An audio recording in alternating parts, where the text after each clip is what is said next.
İsmail Hakkı Bursavi, Ruhul Beyan, Hikayeler hem Nasihatler. İzgi Kur'an'ın bik küp tefsirleri var, ama Ruhul Beyan kibikleri başka mügayin yoktur. Bu, köngülnün en nişke kıllarında tibrete alırlık, bik matur hikayeler hem nasihatler jayılması. Eligi eserinin uzunşeligi, Kur'an ayetlerinin mağnesin, yaki şuşa ayetlerden çıkan neticelerini anlata durgan kıssalar getirilüyor.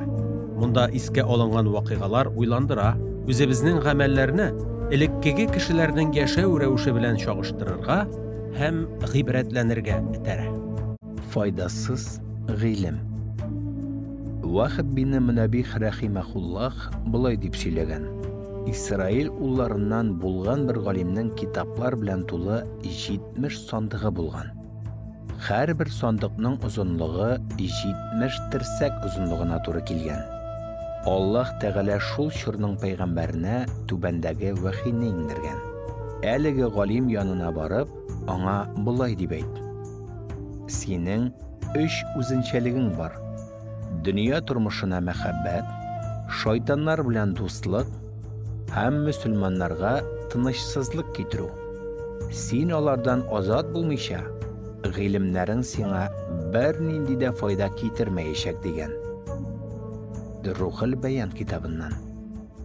Nasihat.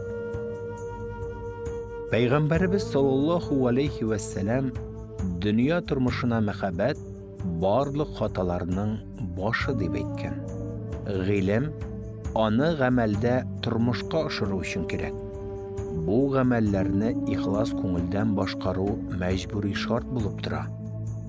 Çünki ihlassız boshqarilgan g'ilim bir nindi ecir savab getirmeyecek. Kirisincha günahqa tushunun sebebi bulurga mümkün. Dünya turmuşun hem dünya nimetlerin Allah Teala rizalığına erişir için kullanıda bir nindi de karşılık yok.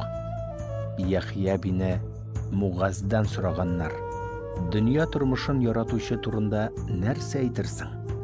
Elbette ol dünya turmuşun yaratırga tiyiş. Yerden yaratılganга göre, ol ana en iyisi kibik yakın. Ol anarda yaşay, ondan özüne azık ala, hem ana kaytarılacak. Jiranın kefini bulur. Cennetke kirir için dünya turmuşunda hizmet iterge kerek. Anda kişinin мәңгілекке kutulunun başı. Dünya turmuşu Allah Teala yanına barışı takva bendeler için kişi ol. Allah Teala bilen ruhi yakınlıkka, cennetke alıp bara turgan urunna nişik yaratmaska mümkün.